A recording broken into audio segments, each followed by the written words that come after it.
Hi, this is Mary Kurek with Frontrunners Innovate magazine, and we do love bringing people to you who have such unique perspectives and viewpoints on life, leadership, business, spirituality, all of the above. And you know, we love disruption, and the gentleman sitting here with me right now virtually is a disruptor, but not in the way that you typically would think of disruption in technology. But let's just jump right ahead and introduce Dave Sanderson. And Dave is a unique individual who sees challenge in a way that probably most of us would not. And he has a reason for that. Before we get to the reason, I want to talk to him a little bit about what brought him to where he is now, a little bit about his background, and then we're going to talk to you about the potentially life-ending situation he found himself in a few years ago. So Dave, take it away. Thank you, Mary. Well, I have over 35 years of sales and sales management experience. And that's, I didn't start out in sales. I started out in hotel restaurant management because my dad told me I had to get a job. That was pretty much that. I mean, he gave me 30 days to get out of the house. I didn't have a job. He helped me get a job. It was in hotel restaurant management. So, you know, it's, I tell people when I write in my new book, my dad was a man of his word. You know, it's a great lesson for me because whatever he said, he was going to do. And hopefully I'm teaching that to my kids. But, you know, a few years after doing that, I got into sales, and it was a great career because I could control my own destiny. And I think that's one of the things I've always thrived on, is being able to control what I want to earn. Because I don't like situations where people say, this is how much you're going to make. Yep. And that's all. I like to be able to control what I want to make. And candidly, when people offer me a salary, it's like, well, you can give me whatever you want. I'll make whatever I want to make. Mm-hmm. And sometimes that really puts people back a little bit. But it's like, I've had the mindset of an entrepreneur before an entrepreneur was really an entrepreneur. It's like, I'll figure it out. So fortunately for me, I had a mentor that came into my life in 1984. So he was giving me guidance on how to do all these things. And that's what my new book's about. But for 35 years, I did that. And then, as you know, I was involved in a plane crash called the Miracle on the Hudson, and then started reevaluating things at that point in time. You know, during this whole time, though, Mary, one of the things that I think is unique, that I was also the head of security for a gentleman named Tony Robbins. Oh, wow. So I had the opportunity to be around, you know, leaders who could really teach me the distinctions, not only about business, but also about, you know, how to handle your mindset, it was a tremendous asset for me. And to this day, I appreciate Tony still being a friend and mentor to me. But after the plane crash, I started reevaluating things. It's like, you know, because one of the things that people don't know, so when I would pick up Tony at the airport or the helipad, one of the first questions he would always ask me is why are you still working for a company? When are you going to start working for yourself? All right. And I tell people, so Tony. I tell people, there's only so many things you can tell before he calls BS on you, right? It's like, yeah. He knows, right? He knows. Yeah. So, you know, after the plane crash, he was guiding me and mentoring me on how to really, you know, make that pivot. Because that night in the hospital, he's the only one who called me that night in the hospital. And that was sort of an eye-opening experience for me and my family, because, you know, I worked for a big company at that point. My name Oracle, love Oracle, great people. But my manager at that point didn't even check in with me. And candidly, the next day when I got back into town, I didn't have any clothes. All I had was the sweats, and I lost everything. Is one of the first questions he asked, are you going to Michigan next week? Oh, goodness. And my two of my daughters were with me, and I said yes, and probably was, I know my vice president told me I didn't have to go, but that also told me is that the way he was looking at me is just a number. Mm. And even though Oracle didn't look at me that way, my manager did. Yeah. So I knew I had to start making a move, but how do you make the move out? Yeah. Right? And that's where I started learning a lot of distinctions. And I started just, you know, reading a lot of books and working with Tony and other people and figuring out strategy on how to pivot out of working at a full-time job. And about 4 or 5 years later, it took me that long to figure it out. Mm-hmm. But it was, I'll tell you the day it happened. I'll tell you exactly the moment it happened. It was about 12:05 a.m. on January 16th in 2014. And it was the 5th anniversary of the Miracle on the Hudson. I was in New York doing a lot of media, like I always do around that time. And I finally talked to my wife. And my wife, I called my wife, I said, hey, did Oracle call you? She goes, no. She said, did Oracle call you? I said, no. She goes, maybe it is time to move out. And that's all I needed was her backing to say, you know what, I'm with you. Because my wife thrived on certainty, Mary. Still does. My wife thrives on certainty. She loved a paycheck, the certainty of benefits, all those things. But she finally saw that, you know, maybe he does have a gift, and maybe Oracle may not be there for him. Not be right? Maybe, right fit. It was my manager. It wasn't Oracle. It was my manager, Yeah. right? Yeah. So that's the moment I made the move, and I had to figure it out. And fortunately for me, I had a lot of people around me who was giving me great advice. But I started making that move, and there's a lot of uncertainty, but I had certainty in myself. Yeah, And I know, I know. So tell me about, okay, so you've written several books now, right? So the first book you wrote, when did that come out? that came out in 2010. I was a co-author called by a book by the name of Brace for Impact. I was a Okay. co-author. And that book's really about the experience and what happened right after the experience. Okay. My second book, though, was called Moments Matter. It's called Moments Matter. And Right. I wrote that myself. And that was really a revelation for me. I mean, it's really about these 12, sort of skills and resources I use that day to not only survive, but then hopefully grow and thrive afterwards. But I learned a lot of things during that experience. But one of the things that I found, and which really propelled me to where I'm at right now, is, and I sort of referenced, I had a mentor back in 1984 who took me under his wing. And this is what my next book's about, is for 14 years, he was teaching me these lessons. He owned over 80 movie theaters and restaurants over the years through North and South Carolina. You would never know it. He wore a flannel shirt, and he drove a pickup truck, and you have the preconceived idea. He's just a good old boy, but this gentleman was a multimillionaire. And he was known as the Sam Walton of Charlotte. Everybody knew who he was, but no one knew what he was, right? Yeah. So, but before he passed away, Mary, in 1997, it was April of 1997, he called me to his office, and he told me, he sat down, he told me he had lung cancer. Now, he smoked a couple packs of cigarettes a day, right? And you could tell, and he was in his late 80s, early 90s. But he went over to his desk, and he pulled out something. And it was a bunch of these crumpled notes. He came down, sat next to me, and said, "These are the lessons I've taught you over the last 13, 14 years." And these were the notes that he had actually hand wrote in 1929 when he sat down with his mentor. We started opening up theaters during the Great Depression. And he said, one of the last things he said to me is, "Please don't let it die with you." So, he passed away in September of that year, and, I knew he was going to die. But what did I do, Mary? I put him in a journal, and I looked. Right? I didn't look at him. What an idiot. I had gold in my hands for all these years until I started writing the book Moments Matter, because I was going back through my journals just so I could write the book. And I found him. I'm like, what an idiot. Yeah, I mean, what an idiot I am, right? But I started realizing my current mentor, Don, I called Don, told him about these notes. He goes, "God doesn't give you anything until you're ready." Right? And that's how the book came out. God doesn't give you the lesson until you're ready, because he said in 1997, you weren't ready for this, right? Yeah. Now you're ready. Yeah.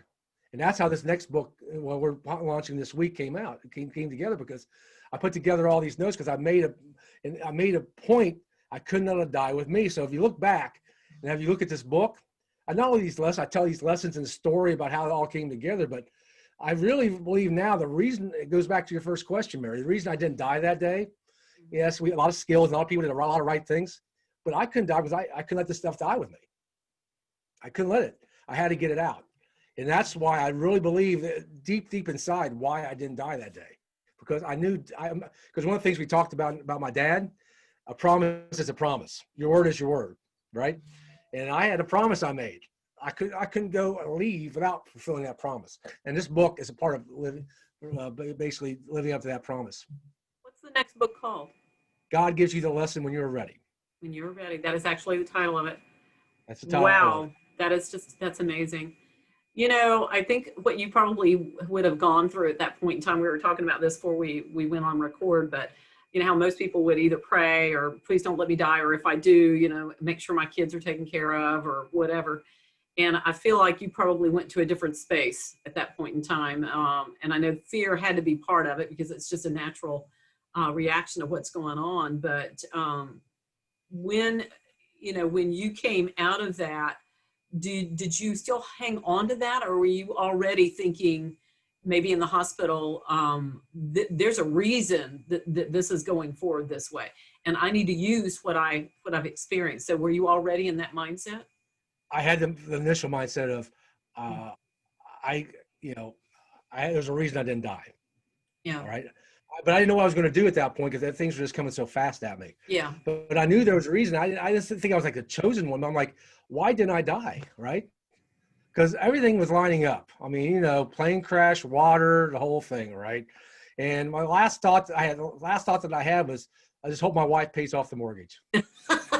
Because we promised to pay this mortgage off, and at least now she'd have enough money to pay the mortgage off. That's my last. So I really had and I talk about this in my blog this week. I had a sense of gratitude. It's like, you know what?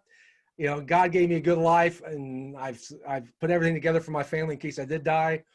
And so, you know, that was my last. Please, let's let her pay off the mortgage now. You know, You know, that's the one thing that a lot of people don't think about, how this impacted you. There had to be an impact on your family as they were watching all this unfold, and how frightening that would be for them.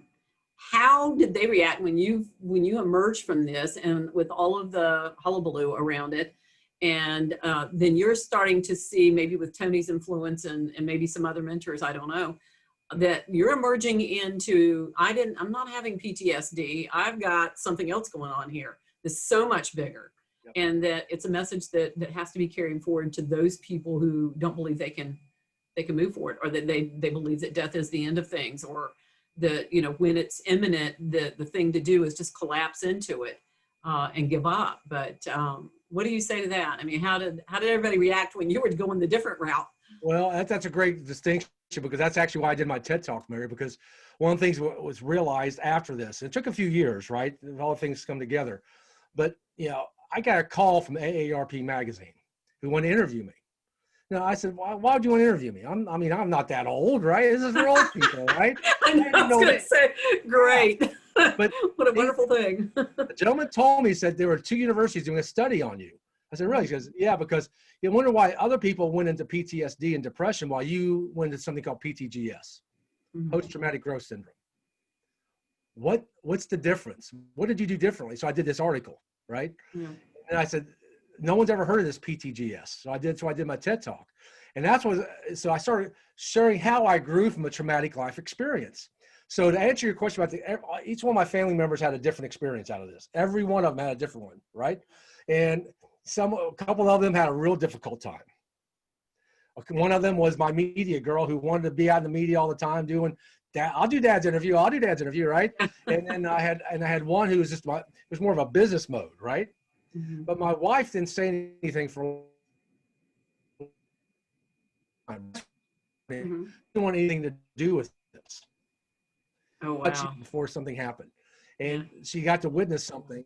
And what happened is this, she had a friend who was a minister at a church in Gastonia, North Carolina. Mm-hmm. I was speaking every other weekend. I was at a church, right? So her name is Joan. Terry, my wife, called. So you do Joan's service. She wants you to come in on Palm Sunday. Would you do? I said, I'll do it on one condition. You come hear me speak. She never heard me speak. Oh, so wow. That was a condition. So we went out there, beautiful Palm Sunday, right? It's a gorgeous day. And it's a little Baptist church in the middle of nowhere, right? Or Presbyterian church in the middle of nowhere. The chairs everywhere. So I get up and we sit down, and all of a sudden I hear the first chords of the first hymn with and I started crying. And the hymn was The Old Rugged Cross. Oh, wow. And my wife told Joan, and my grandmother's favorite hymn was The Old Rugged Cross. So here I am bawling, right? I'm not even speaking yet. My wife's like, hey, are you all right? You cry every time you Are you going to be able to do this? It's like she all business on me, right? I'm like, I'm all right, right? So I get to my point, right? It's my time to talk, and I can start talking, and I have this picture of God's hands holding the plane up, okay? That I have put down next to me when I'm speaking in a church. So I look up 8-9 minutes into this thing, Mary. I'll say 2 little boys get up and start walking. I'm like, all right, I'm a boy at church. I've been there. I could do anything to get out of a sermon, right? I'll do anything. But they didn't. Instead of walking out, they turned a hard right and stood right in front of this picture while I'm talking, giving the sermon on Palm Sunday. And now I don't know about you, but you know, little boys can do anything. They can do anything, right? So one of them interrupts me.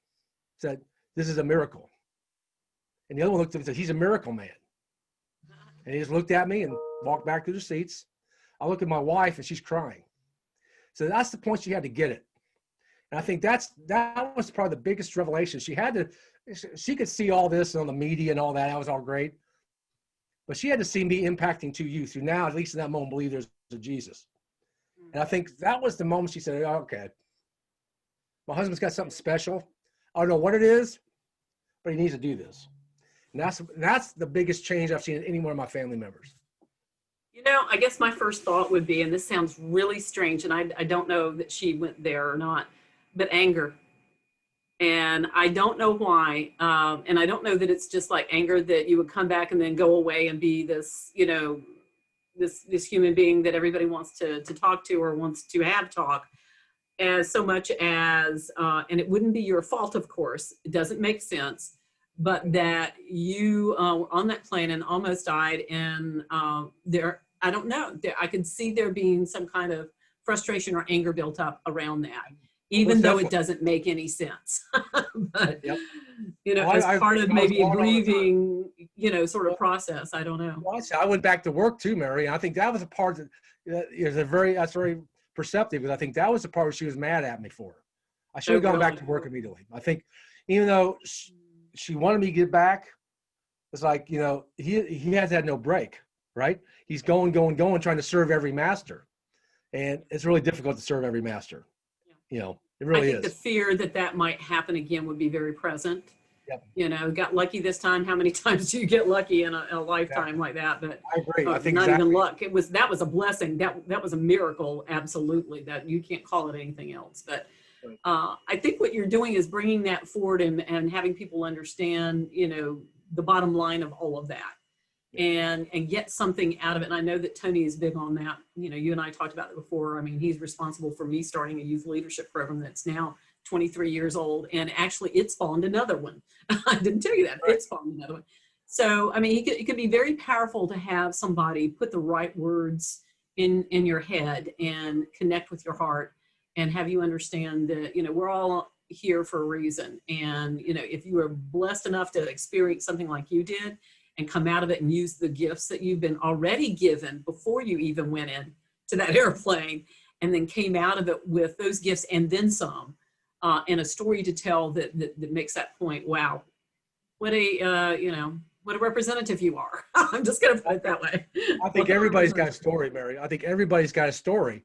Is this what's going to give you that impetus to get it out, right? Yeah. And that's what I try to help people with. Is like they come to me, I'm like, you know, you've got a story, right? And my new talk is about how to find your distinct advantage. And what your distinct advantage is, it's something you're truly passionate about, and you're uniquely gifted at. And when you can mesh those two things together, it's when you find what I call your pitch, your point in time that changes everything.